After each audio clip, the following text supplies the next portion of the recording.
cap vers le sud. Après l'agriculture, quel est l'impact des grandes métropoles sur la planète?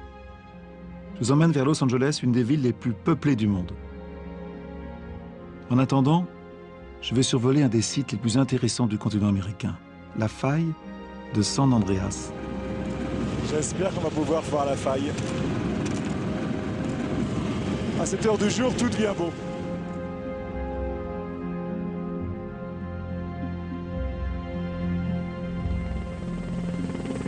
This is nice. Fly, oh yes.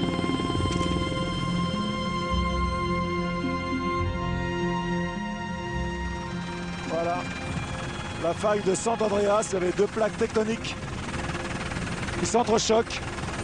It's nice, hein?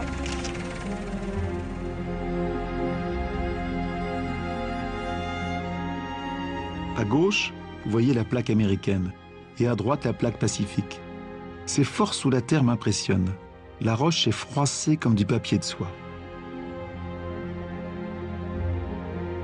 Voilà un site qui a l'air le plus paisible du monde et pourtant il a fait trembler la Californie. Ici, la terre rappelle tout le monde à l'ordre régulièrement. Imaginez qu'en 1906, les plaques ont coulissé sur 6 mètres en quelques minutes. Et ce sont les 2/3 de la ville de San Francisco qui ont été dévastés.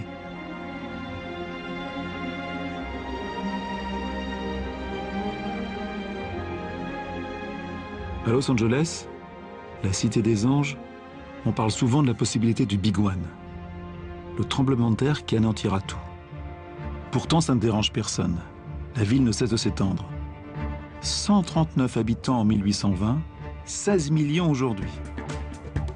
Los Angeles mesure 100 km du nord au sud. Elle ressemble à une gigantesque autoroute. Cette ville a été construite à une époque où l'on croyait que le pétrole serait éternel. Nous sommes sur une des 27 autoroutes de Los Angeles.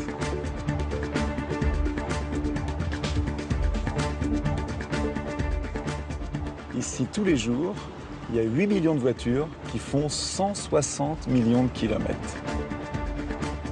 C'est pour cette raison que Los Angeles est une des villes les plus polluées des États-Unis. Il y a en permanence sur la ville une espèce de nuage de vapeur d'essence et de pollution industrielle. Selon l'OMS, c'est-à-dire l'Organisation mondiale de la santé, il meurt tous les ans 4,5 millions de personnes à cause de la pollution de l'air. 4,5 millions de personnes. La Californie, c'est fascinant. On y trouve à la fois les villes parmi les plus polluées de la planète et les plus en pointe sur l'environnement. L'État de Californie s'est engagé, par exemple, à diminuer ses émissions de gaz à effet de serre de 25% en moins de 15 ans. Et il poursuit en justice les constructeurs automobiles pour les obliger à fabriquer des véhicules moins polluants.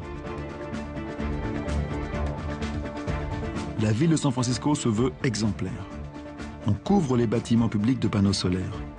Mais contrairement à ce que laissent supposer les discours de George Bush, qui a refusé de signer le protocole de Kyoto, ici, une révolution industrielle est bien en marche pour lutter contre le changement climatique.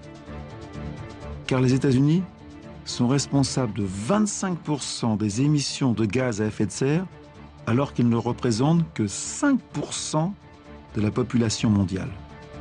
Et c'est bien la pression de l'homme sur la Terre qui est à l'origine du plus brutal changement climatique qu'il ait jamais connu. Pourquoi?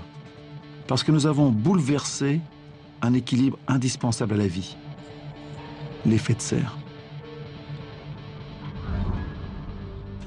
Mais au fait, qu'est-ce que l'effet de serre? La Terre absorbe les rayons du Soleil. Elle renvoie de la chaleur dans l'atmosphère qui est en partie captée par certains gaz qu'on dit gaz à effet de serre. L'autre partie de la chaleur s'échappe vers l'espace. Et parmi ces gaz, il y a le fameux CO2, le dioxyde de carbone. Grâce à ce phénomène qui retient la chaleur, la température à la surface de la Terre est de 15 degrés. Et la vie a pu apparaître. C'est ça le côté positif de l'effet de serre. Mais aujourd'hui, nous rejetons trop de gaz à effet de serre. Ce sont en particulier nos maisons, nos usines, nos voitures, nos voyages. En surnombre, les gaz retiennent davantage la chaleur émise par la Terre. L'effet de serre s'emballe, l'atmosphère s'échauffe et le climat change. A-t-on déjà connu ce phénomène? La réponse se trouve dans les glaces des pôles. Lorsqu'elles se forment, la glace emprisonne des bulles d'air qui gardent la composition de l'atmosphère et les traces du climat. Prenez bien le temps de regarder ce graphique. C'est la clé de tout. Glace, nous avons des taux de CO2 dans l'atmosphère depuis 650 000 ans. Et sur la courbe du bas en bleu, voici l'évolution de la température à la surface de la Terre. Et ensemble. Voilà pourquoi l'augmentation du dioxyde de carbone entraîne une augmentation de la température. C'est prouvé. Et aujourd'hui, la teneur en CO2 dépasse toutes les observations réalisées depuis 650 000 ans. Le climat a déjà réagi. La température a augmenté de 0,7 degrés en moins d'un siècle. Et avec seulement ce 0,7 degrés, la fonte des glaces s'accélère. L'intensité des cyclones augmente 50% en 30 ans. La désertification s'accroît. Et si on ne change rien, en 2050, la teneur en CO2 va atteindre des niveaux vertigineux, comme vous pouvez le voir. Et la température va suivre, c'est certain. 2 degrés, 4 degrés, on n'en sait rien. Personne ne peut prédire ce qui va se passer. Mais le monde dans 20 ans ne sera pas le même qu'aujourd'hui.